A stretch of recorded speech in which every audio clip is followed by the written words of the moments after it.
Oke, Assalamualaikum warahmatullahi wabarakatuh. Bertemu lagi dengan saya, Ari Purwanto, pemimpin redaksi dari Kedai Pena, sebuah situs berita berbasis umum yang berkontribusi terhadap pemberitaan baik nasional maupun lokal. Kali ini kita bertemu lagi dalam diskusi mingguan kita, yaitu Editorial Talk, yang membahas isu-isu terkini terhadap situasi dan isu, baik itu nasional maupun di daerah. Nah, untuk tema kita kali ini, kita membahas soal PPKM Mikro. Mau bagaimana selanjutnya? Nah, sebagaimana kita ketahui, minggu lalu Presiden Joko Widodo menetapkan PPKM Mikro darurat untuk kemudian menekan laju penyebaran COVID-19. Sebagaimana kita ketahui juga, tingkat dari penyebaran COVID-19 makin meningkat beberapa waktu terakhir, sehingga menyebabkan Presiden beserta jajarannya mengambil kebijakan kembali menerapkan dalam tanda kutip lockdown untuk kemudian membantu mencegah penularan COVID-19. Tapi di sisi lain, roda ekonomi seakan kembali lagi ke titik nol.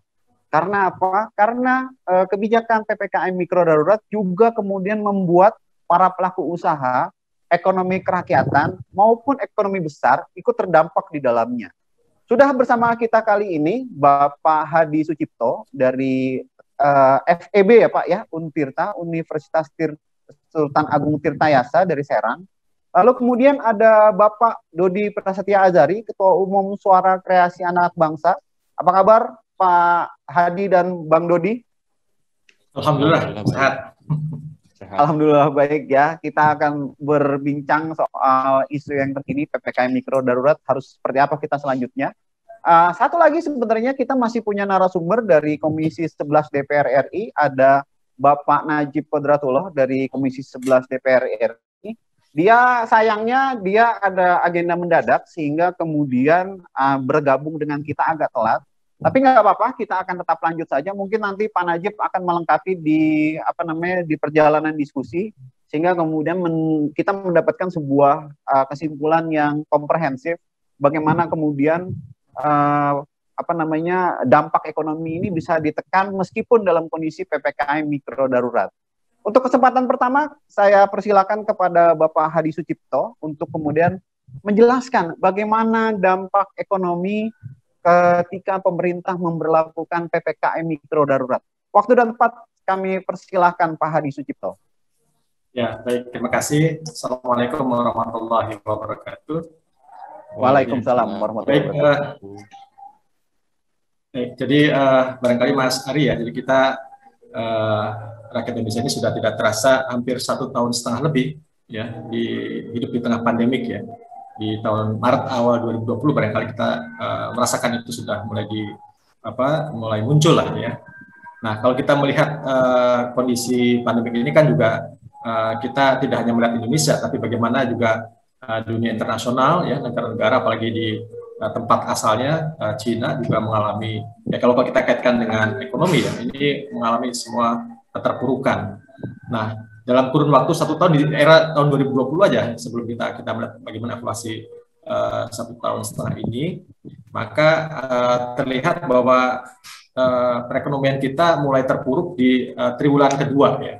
Ya karena tadi bulan Maret itu kan sudah masuk itu, jadi itulah awal dari kontraksi ekonomi kita ya, kalau kita melihat di Indonesia khususnya ya, di triwulan 2 ini sampai minus 5,32. Kemudian di triwulan 3 minus 3,49, kemudian minus 2,9, dan terakhir di triwulan 1 ya di awal tahun 2001 ini minus 0,74. Secara teoritis barangkali ya, kalau kita belajar ekonomi ini disebut dengan krisis ya, krisis ekonomi krisis ekonomi resesi maksudnya. Ada krisis, ada resesi, ada depresi ya. Ini ada beda ya, ada resesi ya. Ya, artinya pertumbuhan ekonomi itu kemudian negatif ya. Tapi kalau lihat perkembangan dari triwulan tadi, maka terlihat walaupun negatif tapi semakin menguat. Artinya nilainya semakin mengecil. Nah, ini ya kita melihat dari sisi pertumbuhan ekonominya. Nah, bagaimana kemudian pemerintah melakukan kebijakan-kebijakan, memang seolah kita kalau di kalangan kita ya, di akademisi itu ada pro dan kontra. Ini bicara tentang pandemik ini, penanganannya apakah memprioritaskan kesehatankah atau kemudian memprioritaskan ekonominya. Ya, karena Ya, betul. dari kejadian ini kan akan terlihat ya bagaimana di awal 2020 ya, ketika muncul pandemik ini, pemerintah juga melakukan kebijakan apa namanya, istilah dulu PSBB atau apa ya? Ya, intinya ya, PSBB, bahkan yang pertama kali ketika Lebaran pertama dulu itu kemudian ya itu kan dilarang untuk mudik. Ya, betul. Nah, itu dari awal masyarakat masih menurut lah, karena memang dirasakan betul pandemik saat itu masih baru ya. Nah, tapi kurun waktu yang perjalanan ini kan ada satu ya boleh kata kejenuhan, ya. Kejenuhan, apalagi kalau kita punya anak-anak kecil dan sebagainya, itu kan sekolah dengan daring dan sebagainya itu juga banyak faktor yang kemudian efektivitas pembelajaran juga maksimal ya. Nah, dari situlah kemudian pemerintah sudah mulai membuka ya dari sisi ekonominya, untuk kemudian contoh kayak kemarin menjelang tahun baru saja ya, itu kemudian tempat-tempat wisata kemudian dibuka ya. Kemudian yang terakhir kemarin itu bagaimana istilahnya Pak, Lebaran kemarin tidak digubris lah, larangan untuk kemudian mudik, ada istilah mau mudik atau istilah pulang kampung terserah, pokoknya saya harus pulang-pulang. Ya, Nah ini ya kemudian kekhawatiran itu kemudian terjadi. Ya, gelombang kedua ya dari apa yang kemarin diharapkan pertumbuhan ekonomi menguat, tapi sekarang ada kekhawatiran kemudian semakin kekhawatiran dengan kondisi saat ini juga apa istilahnya itu bisa berdampak pada ekonomi. Nah, saya melihatnya begini Mas Ari ya, jadi ini memang pemerintah juga dilematis awalnya ya, tapi memang betul saya sepakat kalau tadi memang ini tidak hanya di pemerintah, tapi bagaimana juga di masyarakat. Ya, dalam penerapan prokes, ada seperti istilah 3M, 6M atau istilahnya apa ya. Kadang saya kalau di daerah itu ya, saya beberapa kali kunjungan ke daerah itu, mereka tidak merasakan apa itu menjadi bagian habit baru ya, pakai masker, cuci tangan dan sebagainya. Saya dulu Jumatan di kampung itu justru saya yang aneh, mereka yang aneh, kok saya sendiri yang pakai masker gitu. Itu di daerah ya. Di daerah juga entah gimana, mungkin apa belum tersentuh belum aja. Kita tidak berharap tuh sampai kemudian ke pandemi itu ke wilayah daerah, tapi ya perlakuan mereka dalam menyikapi pandemi ini kemudian tidak sesuai dengan apa yang harapan. Ya, jadi tidak memakai masker, apalagi kemudian berkerumun dan sebagainya, itu suatu hal yang jarang terjadi di daerah. Nah, ini yang kemudian kita melihat ini penting juga bagi kita dengan pembelajaran pandemik jilid kedua lah saya katakan ya, yang lebih meningkat. Bahkan saya tadi coba update ya, hari ini saja ini pecah rekor lagi ya. Kalau kemarin rekornya di hari Sabtu ya 3 Juli, sekarang katanya hari ini 29.745 kasus baru. Ya, itu kita lihat di Instagramnya Kemenkes RI ya. Dan yang lebih memprihatinkan adalah jumlah kematian itu sampai 558 ya.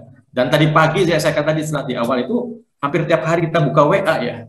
Itu beritanya berita duka ya. Dari kolega dulu mungkin tidak begitu ini kerabat saudara kita, teman dekat kita gitu ya. Baru kemarin kita ya sempat komunikasi atau beberapa hari kemudian sakit, kemudian langsung dapat berita sudah meninggal dunia. Jadi secara total di Maret dan sejak setahun setengah yang kemarin, ini jumlah yang ada di kita sendiri hampir 2.313.829 kasus, dan kematian sendiri atau yang meninggal sampai 61.140 orang yang meninggal. Jadi ini sangat memprihatinkan kalau kemudian dari sisi peningkatan yang sangat besar. Makanya ini Mas Ari ya memang ini perlu semua pihak ya, baik pemerintah maupun masyarakat menjadi sebuah pembelajaran bagaimana kalau kita melihat dari sisi dua itu tadi ya, kadang ketidakdisiplinan masyarakat ya, kemudian juga apa yang sudah dilakukan pemerintah. Cuma saya melihat satu lagi, mungkin masih ada waktu ya. Ini saya melihat ada satu penelitian yang dilakukan oleh Bernard Casse ya. Kemudian dia seorang konsultan di lembaga kajian ekonomi berkembang itu di November 2020 kemarin. Ini ingin membantah satu teori, bukan teori sebetulnya. Ya tadi satu pro kontra ya. Apakah ini mementingkan kesehatan atau mementingkan ekonomi? Karena kita seringkali gitu ya. Kalau ini kesehatan dalam arti kita menjaga kesehatan masyarakat, maka ya tadi dengan PPKM sekarang yang darurat ya, tapi kemudian kok ekonominya jadi menurun, ini kan satu konsekuensi saya pikir. Nah, penelitian KSI ini mengatakan ini justru kalau salah satu ya, apalagi yang ingin, intinya begini, ini membantah bahwa tidak terjadi kontradiktif antara kepentingan ekonomi dan kepentingan kesehatan. Ya. Kenapa? Dengan mementingkan kesehatan ini, ya ini mungkin jangka pendeknya pasti berdampak pada ekonomi.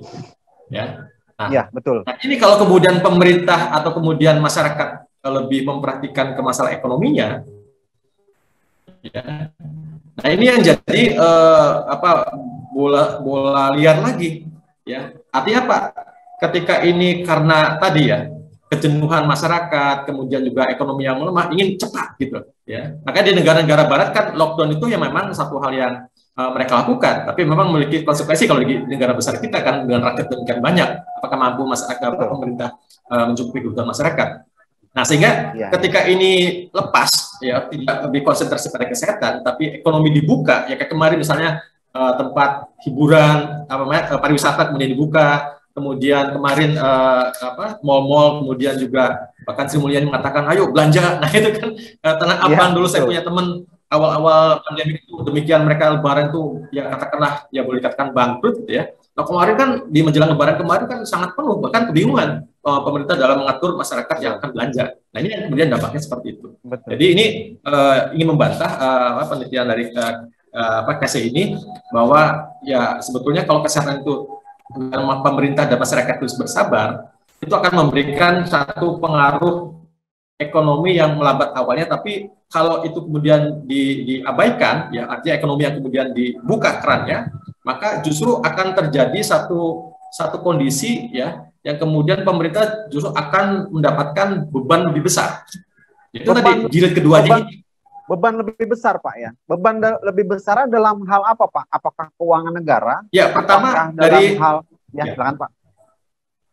Ya, pertama dari sisi jumlah kasus baru.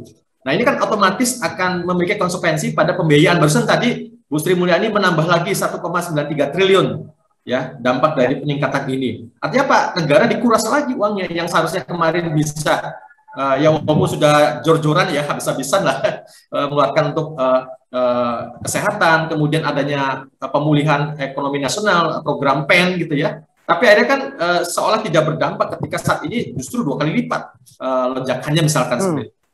Nah ini yang dikhawatirkan logika karena sederhananya tadi, Pak. Silakan Pak. Ya logika sederhananya Pak. Jadi memang kalaupun sekarang penerapan dengan darurat, ini memang harus betul-betul holistik ya. Holistik dalam arti semua elemen ya. Nah, cuma memang ada yang kemarin Mas Ari menarik ya, ketika komisi, nanti juga ditanyakan coba ke Pak Najib ya, komisi 11 ya.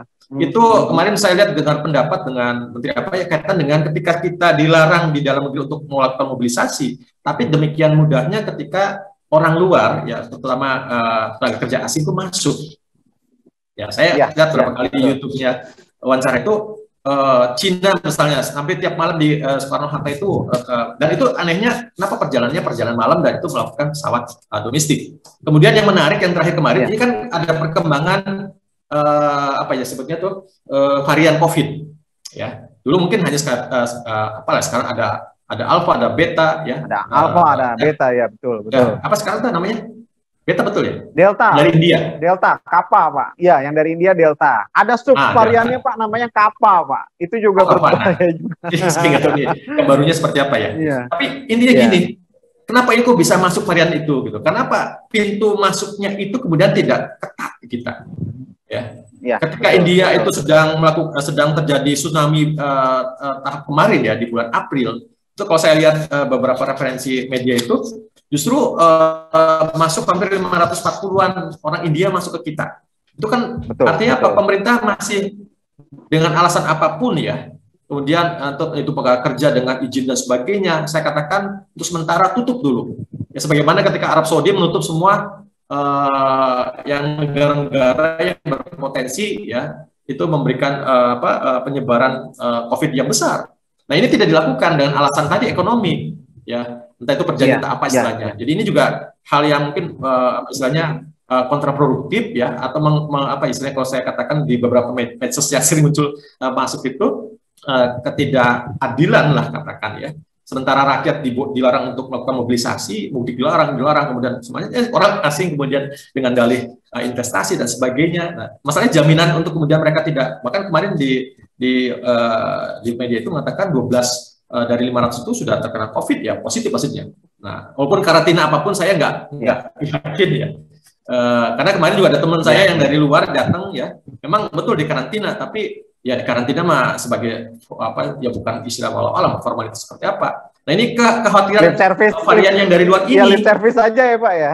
Iya, soalnya kemarin ketika dulu varian Afrika, varian dari Inggris masuk ke itu kan pertama di Singapura ya, karena banyak memang Singapura terbuka ya. Nah, Toto udah di Indonesia begitu ya. Nah ini karena memang pintu-pintu masuk kita kan memang banyak. Yang kedua ketegasan ya dengan dalih investasi dan sebagainya itu kemudian meminggirkan dari apa yang menjadikan proses yang memang harus dilakukan secara ketat begitu. Jadi kita seperti jadi satu sisi kita ya, jangan sampai beginilah, kita berupaya untuk di dalam negeri lah, terutama kepada rakyat kita ya. Terus terang saja juga saya kan bisa merasakan, kita kan bagian dari rakyat ya, bagaimana kebijakan itu juga dirasakan oleh kita. Tapi ya jangan sampailah kemudian satu sisi pemerintah kemudian seolah tutup mata ya. Itu kan sudah menjadi rahasia umum ya, kedatangan tenaga kerja asing yang kemudian dengan dari investasi kemudian dibiarkan ya.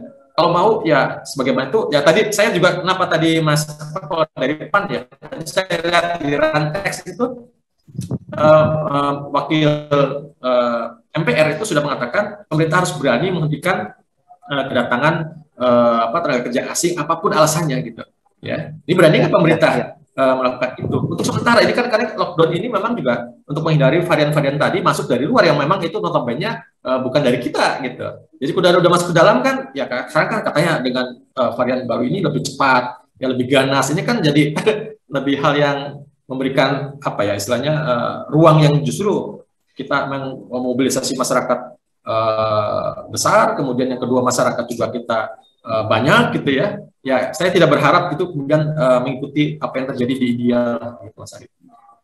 Begitu ya Pak. Berarti saya underline Pak, berarti ketegasan dari pemerintah untuk kemudian mengambil apa yang menjadi prioritas utama. Mau ekonomika atau mau fokus di kesehatan. Tapi lebih bijak memang kesehatan ya Pak ya yang diutamakan. Karena ketika situ sudah diambil, maka kemudian cost-nya itu akan lebih rendah ketimbang membuka keran supaya ekonominya berputar ya Pak ya. Betul, ya. Dan saya menarik dan saya menarik apa yang dikatakan oleh beberapa narasumber kita sebelumnya, ada Bang Riza Ramli, ekonomi senior, bahwa pemerintah harus kemudian berpikir kreatif, termasuk dalam mengatasi defisit keuangan dalam negeri.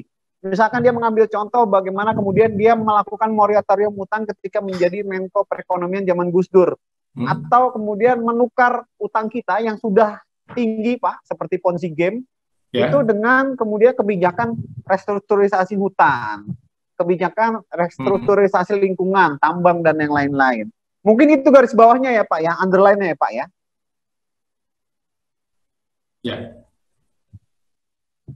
Ya. Intinya bahwa memang kesulitan uangnya dari mana itu. Makanya itu yang kemudian mereka isu-isu kemarin ada PPN itu kan jadi kegaduhan. Ya, Bu Sri Mulyani sampai mengatakan ini kok kita belum bicara dengan DPR, ini kok bocor dulu ke masyarakat gitu. Jadi ya kita sebagai masyarakat juga ya mungkin hikmahnya lah. Ternyata pemerintah juga punya rencana lain ya, maupun itu belum dilaksanakan kan, katanya prioritas dulu lah untuk pandemik, tapi ketika itu bocor kan berarti memang itu suatu rencana ke depan yang kemudian akan PPN ya, pada sembako, sekolah, rumah sakit, bahkan yang mau melahirkan pun kena PPN. Gak kebayang saya semua itu. Iya. Pak, dalam perspektif ekonomi pembangunan Pak, dalam situasi krisis seperti ini, apa yang harus kemudian dilakukan oleh pejabat negara, terutama yang terkait dengan ekonomi, Pak, agar kemudian perekonomian kita bisa setidaknya tidak ambruk banget gitu, Pak? Apa yang harus dilakukan oleh pemerintah, Pak? Ya ini yang saya katakan memang konsekuensinya berat dalam sisi pendanaan ya. Karena tadi ketika di awal tidak memprioritaskan sisi itu kesehatan katakanlah, dia melonggarkan betul ya, maka yang terjadi gelombang kedua inilah. Maka ya tentu saat ini ketika ini akan diterapkan, bahkan tadi sore ya saya lihat itu ketika Kalimalang itu kemudian disekat ya, kemacetan luar biasa ya. Kemacetan kan hari Senin biasanya kan, belum kita itu sosialisasi seperti apa. Ya ini memang jangka pendek sekali lagi akan berdampak pada ekonomi ya, terutama pelaku-pelaku usaha kecil lah UMKM, karena kemarin ya agak menggeliat saya katakan ya. Saya melihat ketika bulan puasa kemarin kan sudah saya berharap itu satu titik kebangkitan ekonomi kita ya, terutama dari sisi ekonomi. Mungkin nanti Mas Dodi paham betul realitas seperti apa pengusaha UMKM di bawah. Nah, ini yang kemudian tentu ketika ini akan terjadi lagi pembatasan mobilisasi, bahkan kerja-kerja kemudian juga di rumah, ya ini juga akan berdampak pada apa yang terjadi di UMKM yang bisa menyediakan langsung entah itu fasilitas makanan dan sebagainya, ya itu yang kemudian berdampak. Di kampus misalnya kos-kosan juga, kampus online sekarang udah semua usaha kos-kosan di kampus itu fotokopi seperti itu udah kasihan betul lah gitu. Nah ini mau tidak mau baik kepada masyarakat itu sendiri karena ada sebagian yang juga harus dirumahkan, bahkan sebagian juga harus di PHK. Ya maka ini perlu ada bantuan yang kemarin sempat dilakukan dengan adanya bansos ya, walaupun ini ramai juga bansos, efektivitasnya seperti apa. Makanya saya sepakat ya. Kemudian skala PPKM itu melibatkan RT. Ya, itu adalah level paling bawah yang tahu betul permasalahan masyarakatnya. Cuma masalahnya di kita juga, ya mohon maaf ya, saya ada ya RT kita juga dikejar-kejar sama warganya, pengen dapat bantuan tadi. Jadi ya artinya kan bisa memilah ya, mana yang betul-betul layak diberikan, mana yang tidak. Gitu. Ini memang harus legowo juga masyarakat, walaupun ya memang kita merasakan semua juga terkena imbas. Tapi ada orang yang sangat terimbas begitu saya. Ya itu yang memang perlu bantuan. Sehingga ketika bantuan ini bergulir ya, tadi barusan saya dengar di bulan Juli minggu kedua ini akan turun 300.000 per bulan, akan dirapel jadi 600.000, walaupun 600.000 nggak seberapa untuk sekarang ya, tapi paling tidak ada bisa meningkatkan atau mempertahankan daya beli lah gitu ya. Nah ini yang kita berharap itu bisa kemudian berjalan dengan baik ya. Ini kan gampang-gampang susah, dananya mungkin disiapkan, tapi istilahnya kata orang tepat sasaran atau tidaknya ini kembali kepada masalah data ya. Ini kan masalah klasik sebetulnya.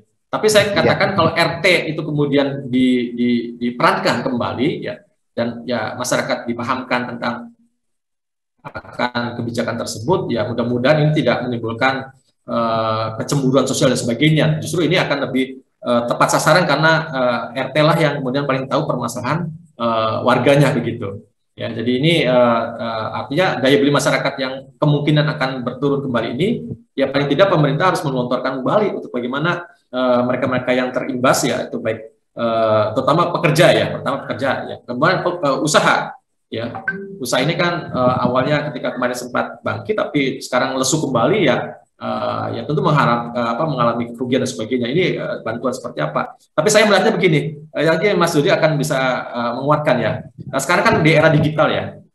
Tentu ini bagaimana pelaku-pelaku usaha ini juga harus bisa memanfaatkan peluang. Makanya hikmah dari pandemi kemarin sebetulnya juga memberikan kreativitas ya. Apa sih yang dibutuhkan saat ini ya? Dulu mungkin trennya masker semua ya. Orang lari kok bikin masker semua, tapi ada kejenuhan. Ya terus pindah ke apa? Sekarang ke frozen, makanan yang dibukukan karena itu lebih awet dan sebagainya. Nah ini memang butuh kreativitas dan ada kolaborasi di antara mereka, jangan sendiri-sendiri.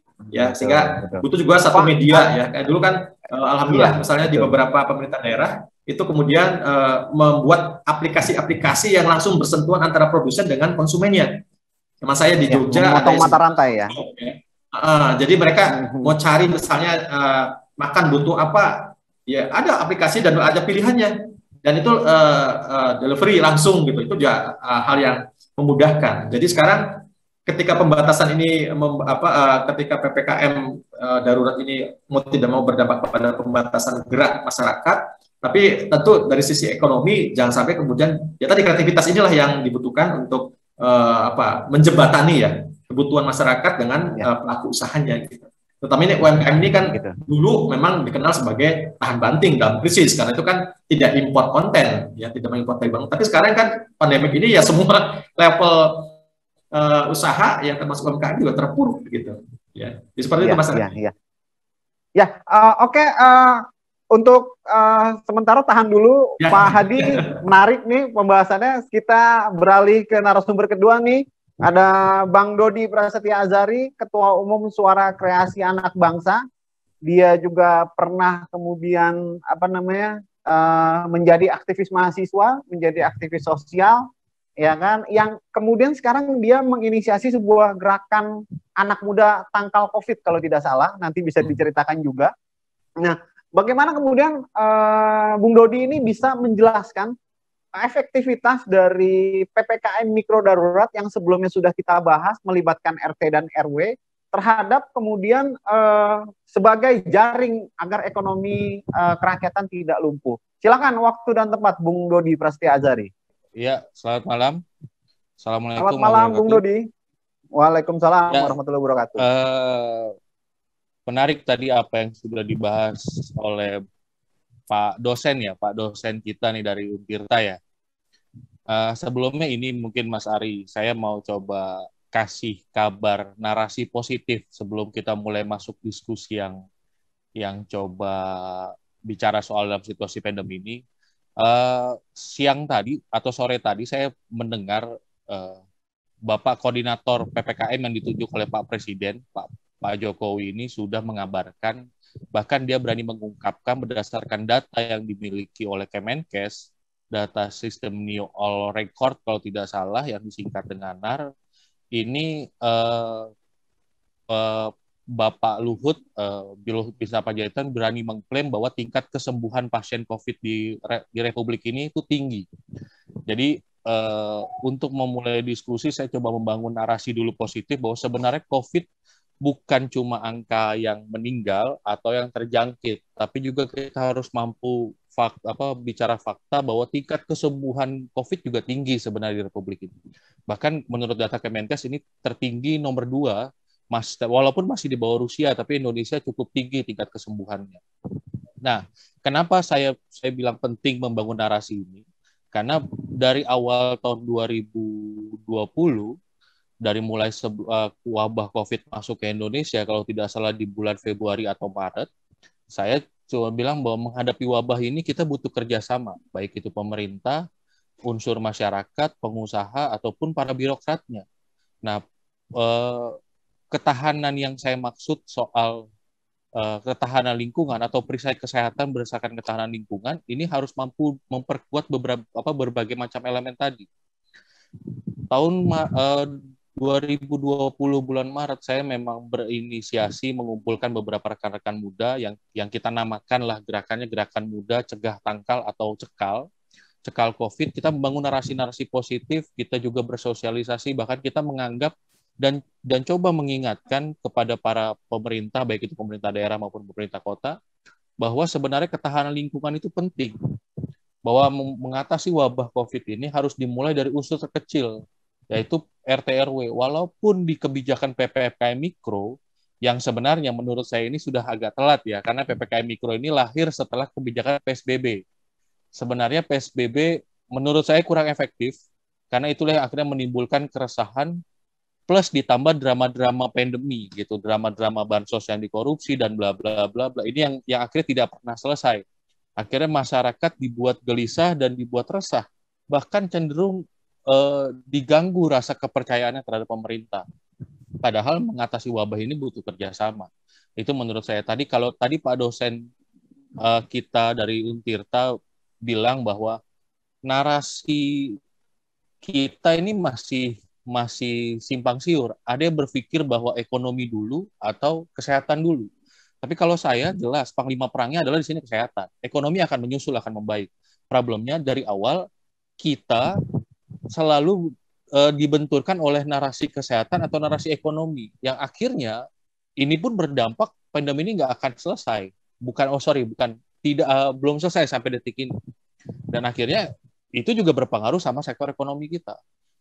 Dan walaupun ada poin-poin positif dengan dunia digital, kebangkitan UMKM pelan-pelan gitu, tapi ditimpa gelombang kedua ini makin jauh lagi gitu.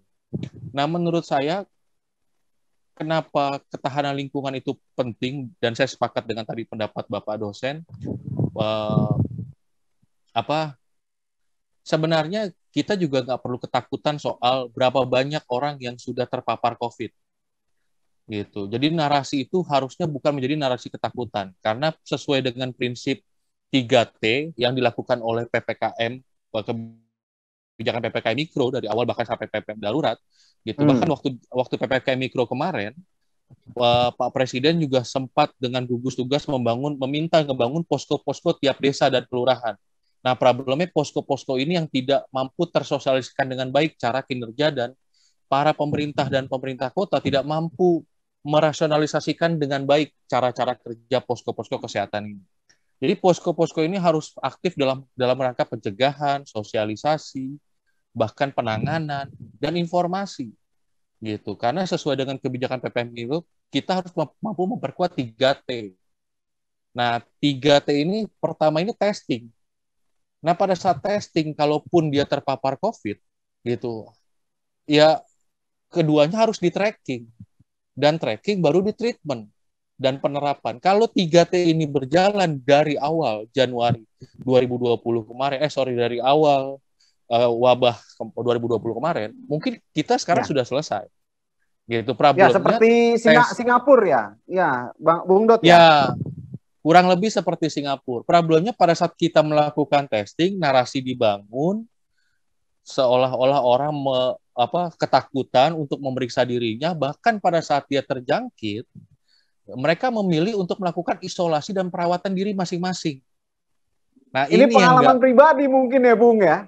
Nah, kurang lebih seperti itu, Mas Ari.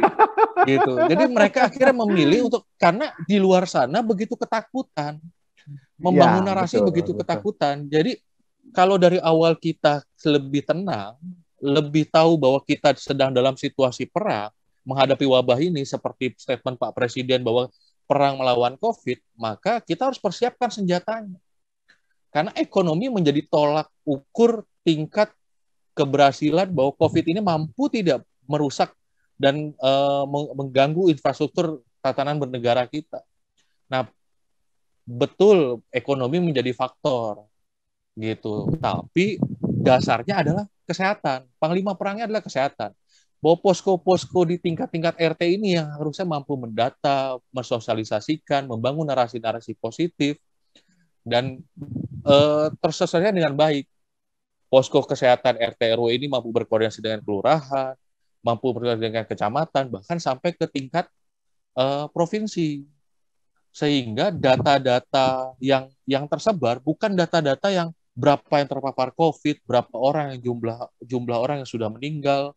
Nah, dari Januari kemarin, tahun kemarin, ini data-data itu terus yang terus tersajikan.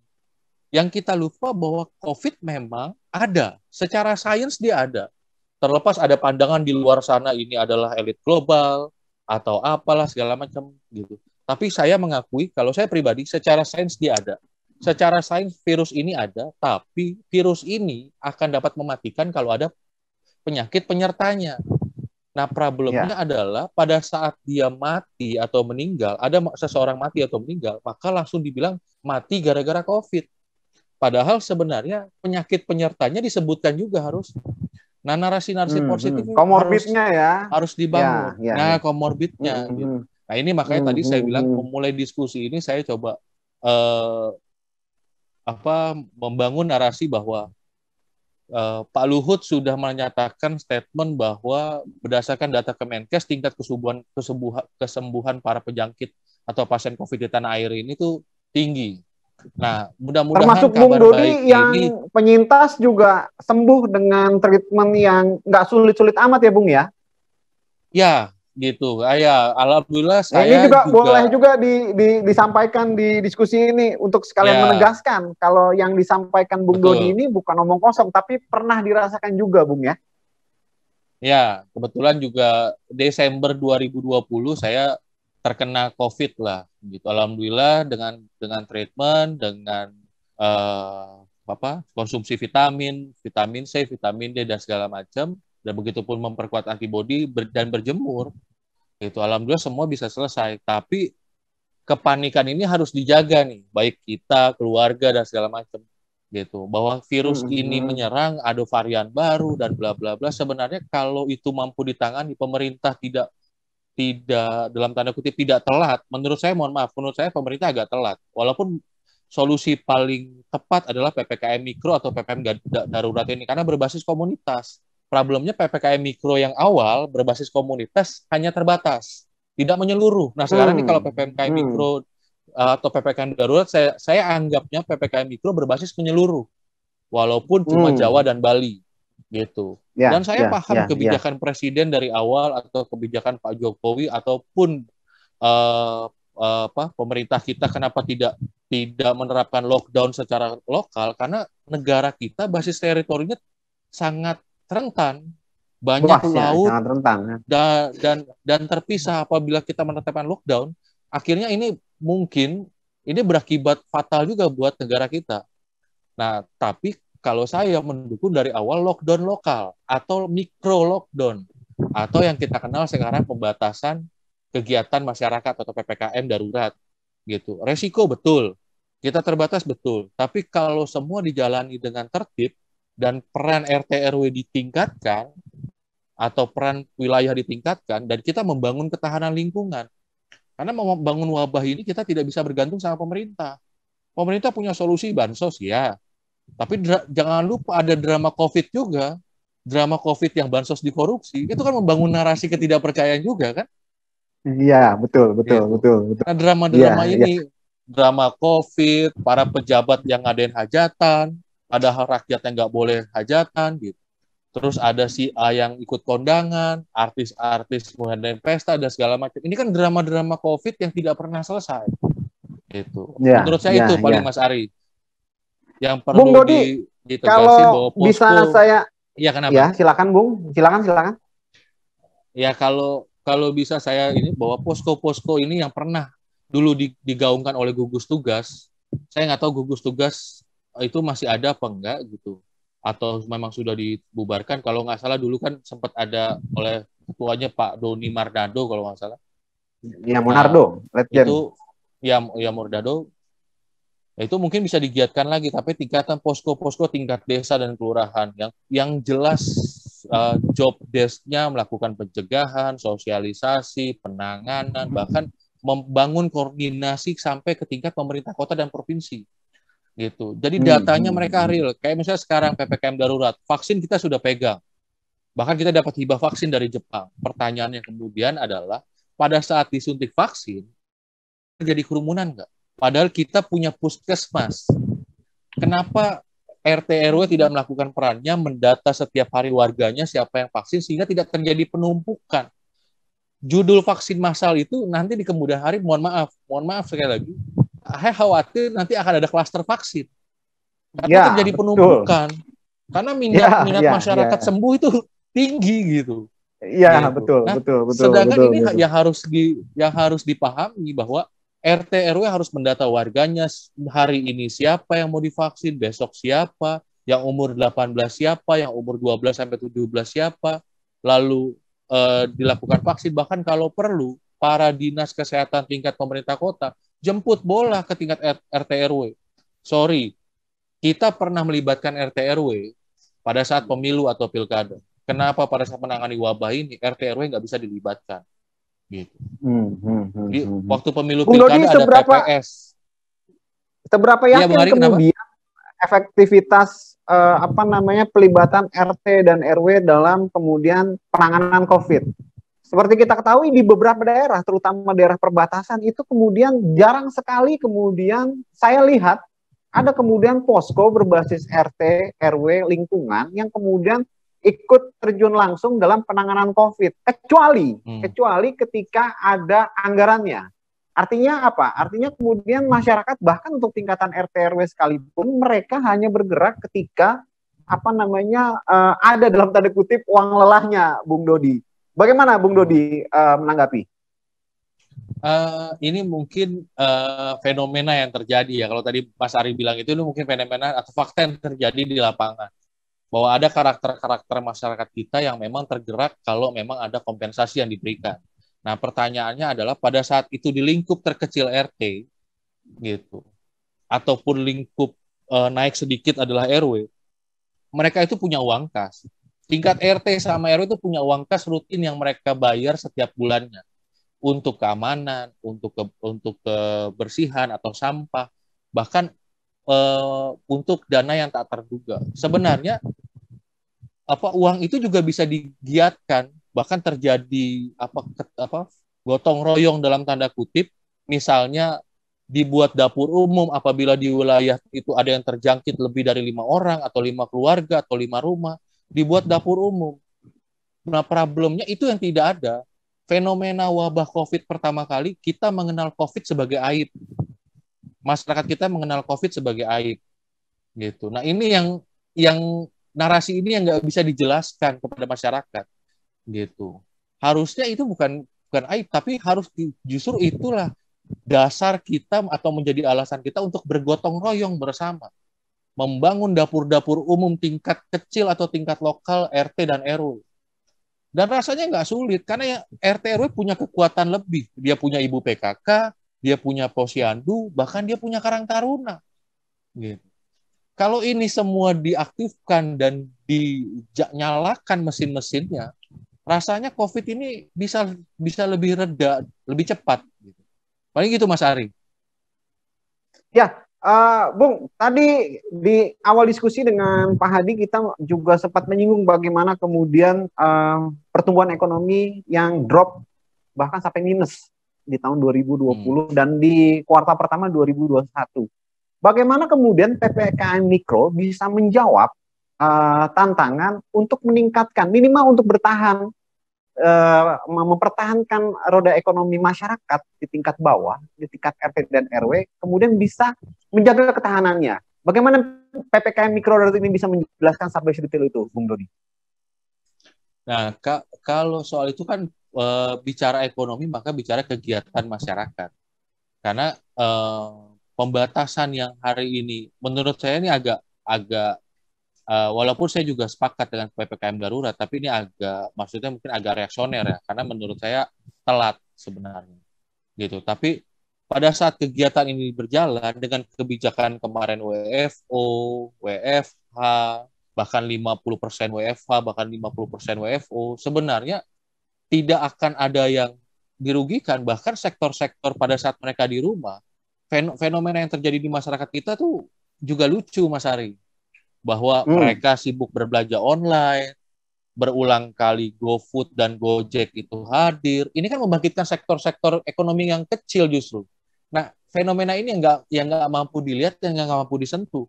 Kalau UMKM ini bangkit dan masyarakat masih tetap kok, karena jiwa konsumen di masyarakat kita tuh tinggi. Dan ya, mereka konsumtif lah kita ya. Ya, konsumtif gitu. Mereka menikmati waktu luang mereka di dalam rumah dengan berbelanja.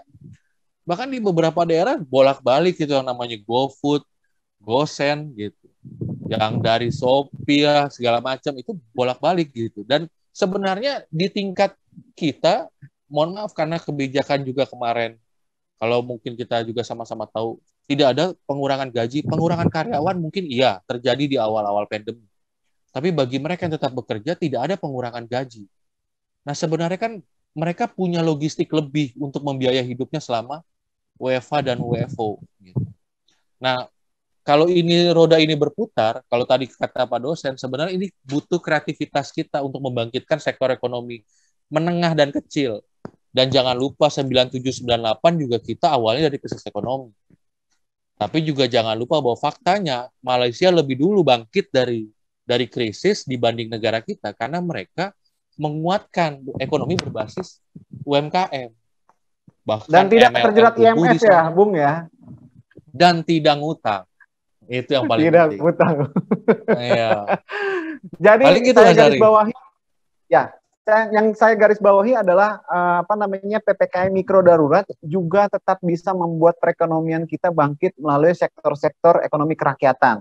Bisa itu menggunakan teknopreneur, melalui teknologi, lalu kemudian melalui yang tadi itu dikoordinasikan bagaimana kemudian klaster A memiliki apa namanya barang dagangan A kemudian dijual ke klaster B gitu ya Bung Dodi ya. Betul. Ya, kurang lebih Anggap begitu. ya, bisa ya. Ya. Bung, saya kembali lagi ke Pak Hadi. Pak Hadi tadi Bung Dodi sempat cerita bahwa apa namanya PPKM mikro darurat itu bisa kemudian meningkatkan roda perekonomian. Contohnya ya kurir lalu lalang, orang belanja online tetap jalan meskipun mereka sedang WFO atau WFH gitu kan.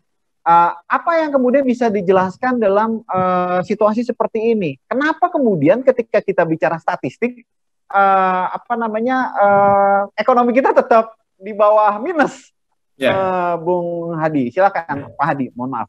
Ya, pertama kalau kita bicara tentang pertumbuhan ekonomi kan mengukurnya dari PDRB ya, produk domestik regional bruto, baik dari pendekatan sisi penawaran atau permintaan ya, atau pengeluaran dan sebagainya. Jadi kalau kita lihat lapangan usaha, maka tiap wilayah akan berbeda karakteristiknya, ya.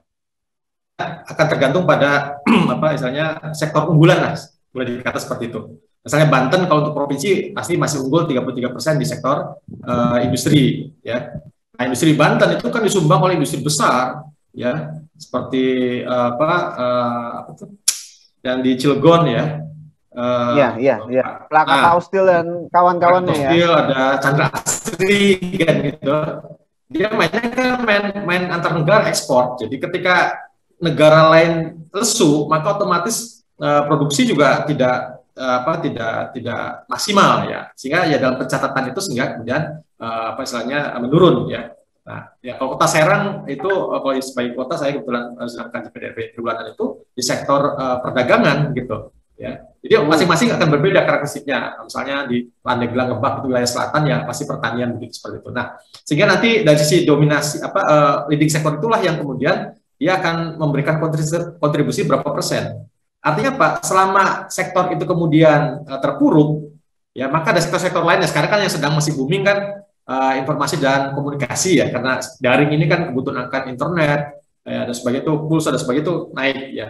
Kemudian jasa kesehatan, ya obat-obatan sebagai itu ya yang booming, ya, tapi tidak mampu memberikan daya dongkrak terhadap pertumbuhan karena share-nya kontribusinya kecil, ya. Sementara yang tingginya adalah industri, bagian besar kan kalau daerah-daerah itu kan industri seperti itu ya. Nah ini yang mengapa tadi Mas Ari bertanya ketika justru yang lain menggeliat, tapi seolah itu kemudian masih negatif ya, karena tadi bobotnya saya katakan kalau bobot kontribusinya yang besarnya itu sendiri masih negatif. Nah kalau kita bicara tentang ekonomi kerakyatan atau ekonomi mikro khususnya, ya ini kan tadi Mas Dodi sampaikan ya apa yang dalam kehidupan kita ya, kebutuhan kita. Cuma ya bagaimanapun dampak pandemi ini ketika mobilisasi itu kemudian dibatasi, ya katakan orang biasa jualan ini nggak boleh dan sebagainya kan otomatis kayak misalnya saya punya teman itu kan di Pasar Baru ya, mau mereka usahanya di sana ketika dilarang untuk masuk ke sana ya otomatis kan. Nah tapi tetap ya strateginya walaupun itu mungkin dari sisi tempat ya. Nah yang saya yang mungkin juga saya sudah lakukan oleh beberapa komunitas itu adalah membangun jejaring ya. Sementara ini siapa sih sebenarnya kan konsumennya tetap aja kan ada gitu ya. Hanya karena mungkin ada hal yang sedikit istilahnya konsumsi kita ditahan ya, biasanya untuk apa kemudian ya untuk menabung, untuk preventif lah. Pandemi ini juga mau harus istilahnya kita menghitung ya. Kita punya gaji juga ya biasanya dulu masih jor-joran lah, makan apa bebas atau beli apapun bebas. Mikir-mikir dulu sekarang, harus betul-betul selektif ya. Ya walaupun tadi Mas Duli bilang gaji tidak turun, tapi bisa jadi kan kebutuhan yang tidak terduga kemudian muncul ya, gitu. Kebutuhan vitamin, kebutuhan lain itu juga ditambah. Itu kan kita tidak duga ya. Mohon maaf ya, ini ada pengalaman teman ya, itu ya namanya sekali lagi musibah, itu pasti ada konsekuensi biaya dan sebagainya. Walaupun kata orang apa nggak diasuransikan dan sebagainya, kan tidak semua orang asuransi masalahnya. Jadi kemarin misalkan ada teman yang kena COVID kemudian ya kebetulan masuk rumah sakit cukup ternama lah di Karawaci gitu ya. Itu secara medis ya di ronsen itu udah selaput ya, sudah tertutup paru-parunya. Tapi ditawari satu obat yang memang tidak mau, katanya ini ya namanya sekali lagi kalau bicara kematian kan itu kalau dalam pandangan Islam ya itu adalah ajalnya ya. Jadi saya mengatakan bukan COVID penyebab kematian, ya, tapi adalah suatu hal yang mengantarkan. Kalau kematiannya, ya ajalnya sudah tiba begitu ya. Artinya tidak semua orang COVID akan meninggal. Nah itu yang kemudian ditawari satu obat dari Singapura, satu suntikan itu 7 juta, ya. Ya karena tidak ada pilihan, ya udahlah, ya ikhtiar lah istilahnya kata orang ya. Ya dia pakai sekali, alhamdulillah reaksi yang cepat ya, kemudian istilahnya sampai 3 ampul ya. Bahkan 3 kali 7 juta udah 21 juta, itu hanya 3 kali suntikan.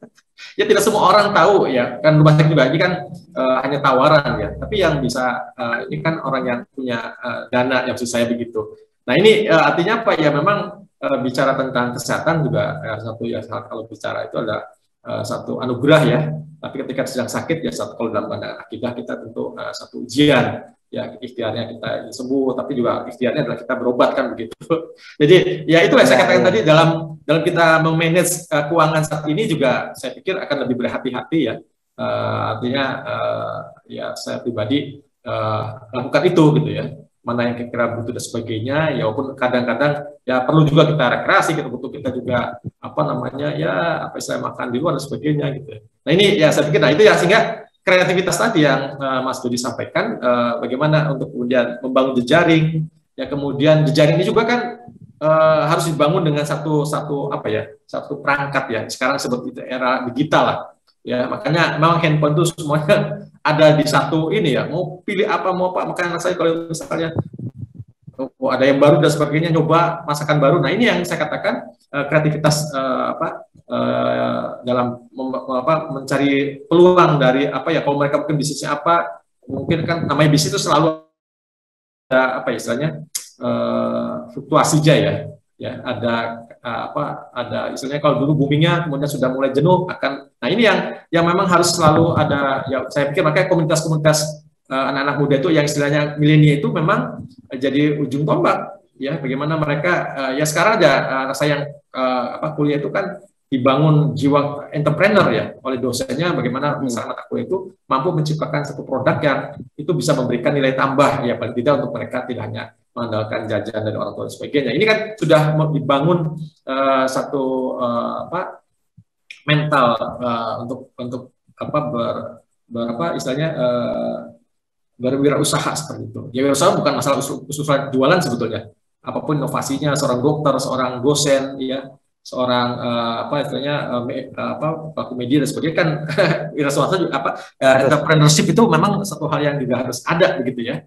Nah ini saya pikir karena kehidupan UMKM ini kan kehidupan yang memang denyut tadi apa yang dibutuhkan masyarakat ya tentu dengan adanya pandemi ini ya dampak pasti ada ya, tapi ya tadi di mana memanfaatkan momentum ini ya, itu dari sisi kreativitas produksi, membangun jejaring. Makanya saya katakan nggak mungkin sendiri-sendiri. Ya misalkan kita mau misalnya ada kebutuhan, misalnya kita kan sekarang misalnya itu sekarang lagi rame tuh empon-empon ya, apa itu saya ya kayak herbal ya, herbal ya. Ini kan lagi booming ya. Tapi kalau jualnya cuma ya mungkin istilahnya parsial ya, itu akan sulit ketika ada kebutuhan yang besar, mereka nggak bisa menampung, nggak bisa menyediakan. Makanya ini juga penting ya untuk kemudian membangun jejaring, juga termasuk komunitas-komunitas mana yang untuk bisa menyiapkan produk-produk yang diminta oleh konsumen, sehingga ada sustainable, ada keberlanjutan ketika diminta. Jangan awal-awal kemudian diminta lagi, aduh stoknya nggak ada, ini kan juga repot juga. Jadi ini memang butuh proses ya. Karena ya seiring dengan perkembangan ini juga selera masyarakat, ya apalagi sekarang sudah di era digital ini kan sudah alat pembayaran juga sekarang tidak harus pakai cash gitu kan, udah sangat mudah lah ya. Jadi ya satu sisi teknologi ini memang betul membantu kita dalam mempermudah transaksi dan sebagainya. Sehingga saya pikir ya kalau untuk di UMKM ya mudah-mudahan tidak maupun sekarang dengan PPKM darurat ini ya imbasnya tidak begitu terlalu lama lah ya. Tinggal bagaimana menguatkan jejaring ya, dan bagaimana menangkap peluang yang bisa menjadikan istilahnya pasar baru ya, termasuk juga segmentasi mana yang akan dia sasar seperti itu. Itu Mas Ari. Ya. Kalau kita bicara soal apa namanya negara tetangga, ada Singapura, ada Australia yang sudah mempersiapkan diri untuk kemudian berdamai dengan COVID-19. Artinya mereka kemudian menyamakan COVID-19 seperti flu influenza biasa, yang kemudian bisa menyerang siapapun dan bisa sembuh dengan sendirinya tanpa kemudian melakukan lockdown dan sebagainya. Nah, tapi yang harus digarisbawahi, Singapura atau Australia mempersiapkan tahapan-tahapan itu. Salah satu tahapan yang kemudian menjadi penting adalah tahapan vaksinasi. Untuk Singapura sendiri sudah di atas 65% dan Australia juga akan menyusulnya. Nah, bagaimana kemudian vaksin ini dianggap sebagai sebuah fase baru kemudian untuk menjadikan new normal di kehidupan kita? Mampukah Indonesia kemudian mengikuti negara tetangga kita, dan mampukah vaksinasi kita itu berjalan dengan maksimal? Untuk saya sapa dulu Bung Hadi nih, bagaimana jawaban Bung terhadap Pak Hadi terhadap fenomena tersebut? Ya artinya sekarang memang kita sudah istilahnya tadi hidup berdampingan ya. Apa yang disebut dengan immunity ya. Jadi siapa yang kebal itu yang kemudian masih bertahan, siapa yang kemudian dia lemah, dia kemudian akan ya istilahnya terkena dan sebagainya. Dan saya sedikit menambahkan tadi Mas Dodi, itu memang sekarang masyarakat sudah tidak lagi seperti dulu ya. Kalau namanya ada yang kena COVID kan aib ya, atau mungkin harus dihindari. Bahkan ya sekarang saja beberapa tetangga yang kemudian saya yang terkena itu sekarang ya semua empati justru betul. Nah ini yang dibangun kesadaran kebersamaan, solidaritas ini kan di era kapitalis atau hedonis ini kan sudah mulai agak terpinggirkan ya. Terutama mohon maaf ya orang-orang kota dan sebagainya ya. Kalau orang kampung sih insya Allah lah masih terjaga ya. Bahkan kalau nanya ini rumahnya di mana, kita caket gitu, caketnya 2 kilo gitu. Ya, kenal, mereka semua kenal. Di kita mah kadang-kadang apalagi di komplek-komplek yang individualis lah. Ya kalau masyarakat biasa akan lebih terasa begitu. Nah itu artinya Pak, justru Pak RT-nya itu punya inisiatif ya, betul. Karang Taruna ya, pemudanya dikerahkan, RT-nya juga. Ya kalau dari dana insya Allah memang ada. Kalau di mana tuh di kota ya, kota kan ada dana kelurahan nanti lari ke ya bantuan-bantuan untuk RT begitu ada.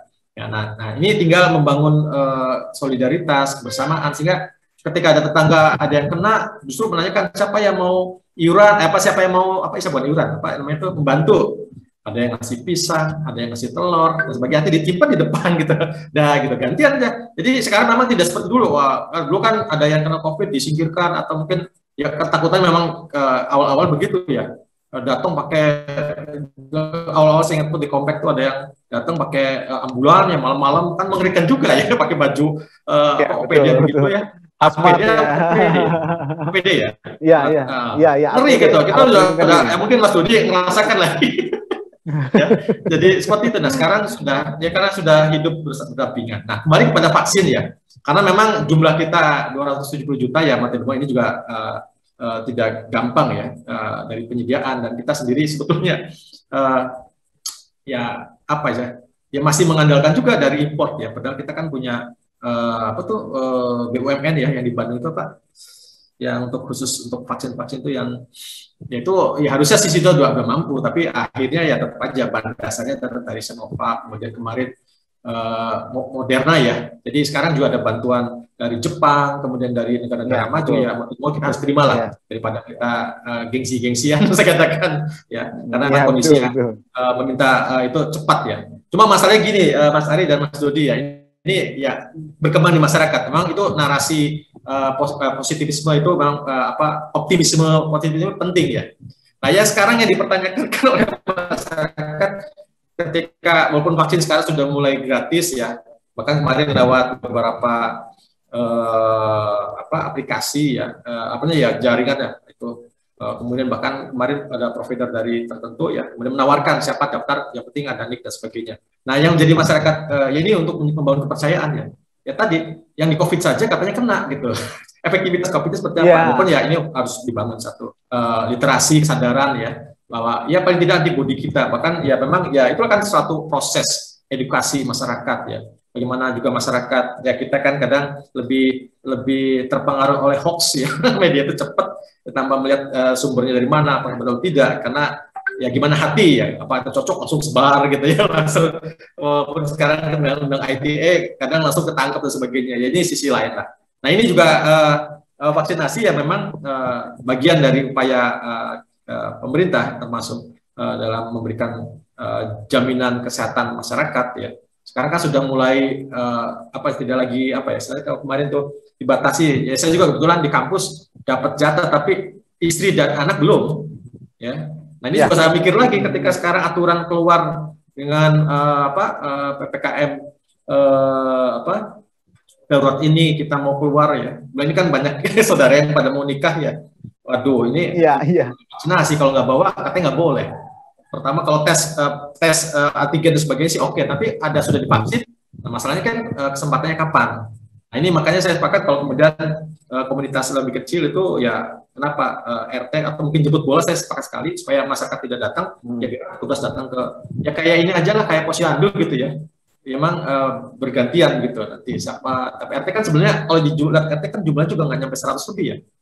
Kalau dari kakak jumlah orang, jadi sangat mungkin itu betul. jadi sebuah strategi untuk memberdayakan pada level pemerintah terkecil gitu.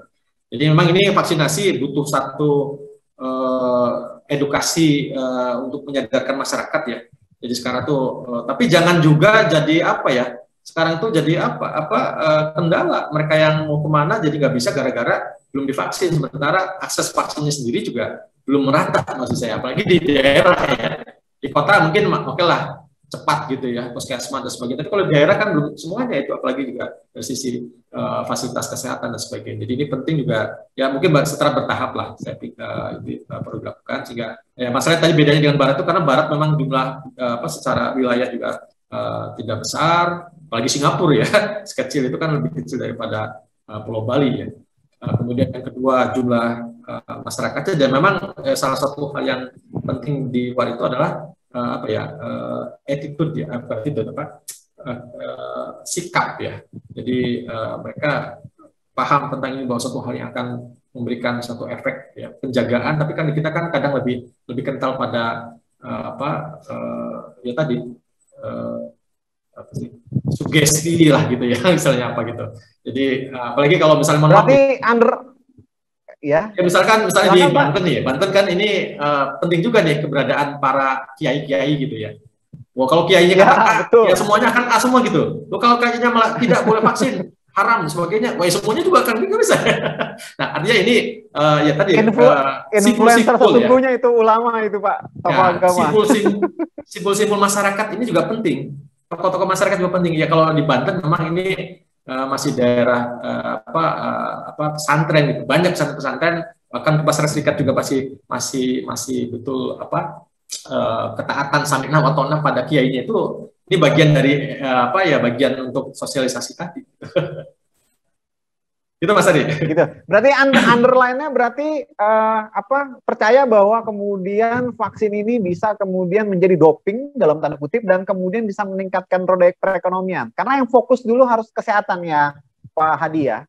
Ya artinya memang seperti itu harus kemudian dibangun lah. Ya saya sangat sepakat kalau Pak Dodi tadi narasi optimisme, positifme itu ya kadang memang ya tidak menafikan karena faktanya juga ada yang kemudian tadi tinggal sejauh mana itu bisa misalnya berproses lah gitu. Oke, saya ke Bung Dodi ini tadi dengan pertanyaan yang sama. Singapura, Australia sudah mulai hidup berdampingan dengan COVID-19. Syaratnya vaksin COVID-19 sudah memenuhi di atas 60%. Bagaimana Indonesia? Apakah mampu kemudian mengikuti jejak negara tetangga kita dengan hidup berdamai dengan COVID-19? Silakan waktu dan tempatnya, Bung Dodi. Ya, Mas Ari, kalau soal statement hidup berdamai dengan COVID, sebenarnya Pak Presiden kalau nggak salah di pertengahan 2020 sudah juga menggaungkan itu, kalau nggak salah dengan kebijakan new normal. Yang walaupun waktu itu sempat banyak pro dan kontra tentang new normal itu sendiri. Bahkan kita waktu itu sempat mendengar narasi kompromi dengan virus COVID-19 sendiri. Nah, terus yang kedua soal vaksinasi di beberapa negara menjadi tolak ukur bebas COVID, sebenarnya apakah ini terjadi di Indonesia? Kalau menurut saya vaksinasi sendiri yang dilakukan oleh pemerintah Republik atau pemerintah Republik Indonesia ini adalah bentuk herd immunity atau kewajiban negara melindungi warga negaranya, dan kewajiban itu harus dilakukan gitu. Dan kekebalan kelompok ya Bung ya, herd immunity ya. Ya, kekebalan. Jadi itu bentuk kewajiban negara, dan menurut saya negara sudah melakukan apa yang seharusnya dilakukan. Nah, tinggal kita masyarakat mau nggak kita menggunakan haknya gitu. Nah, problemnya di sini adalah penerapan hak di masing-masing masyarakat yang agak ragu, kemudian pelaksana teknis dari vaksinasi itu sendiri yang akhirnya membuat narasi makin jadi panjang. Makanya tadi saya bilang soal vaksinasi, saya optimis bahwa vaksinasi ini bisa dilakukan di Republik ini dengan cepat. Mungkin bahkan harusnya lebih dari 60% seperti Singapura.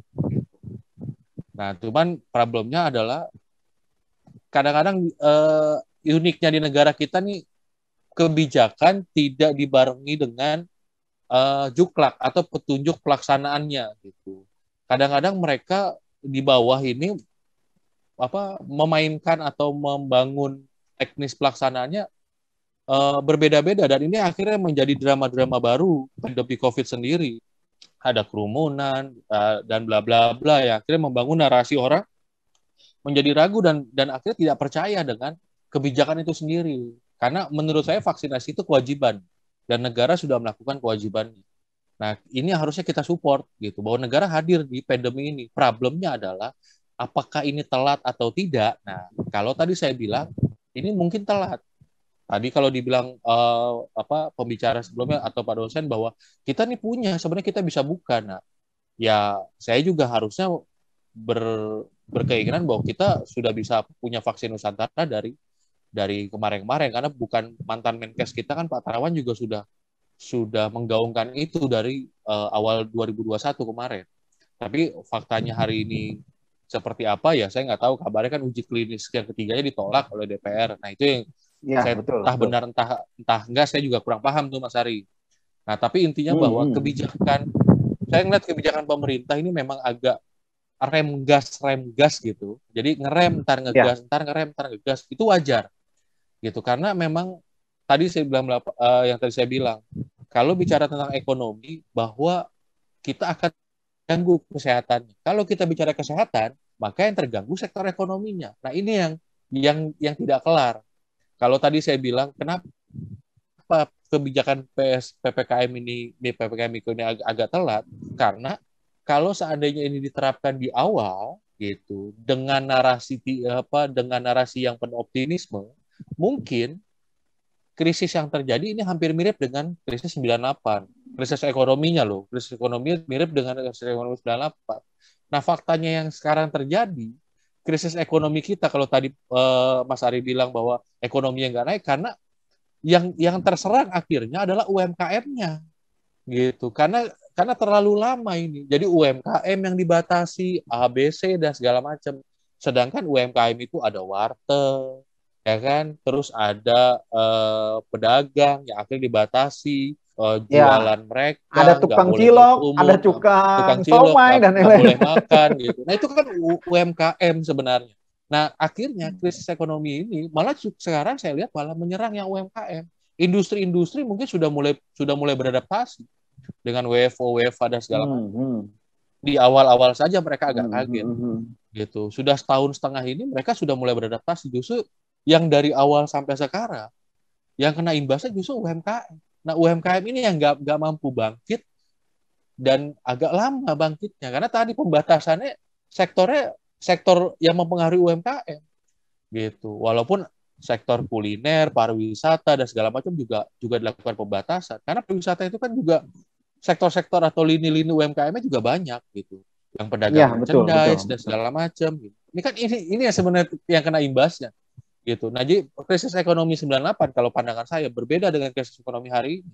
Karena krisis ekonomi hari ini yang terserang lebih dulu adalah UMKM. Dan lebih parah masanya gitu. Kalau dulu kita bisa berharap sama UMKM.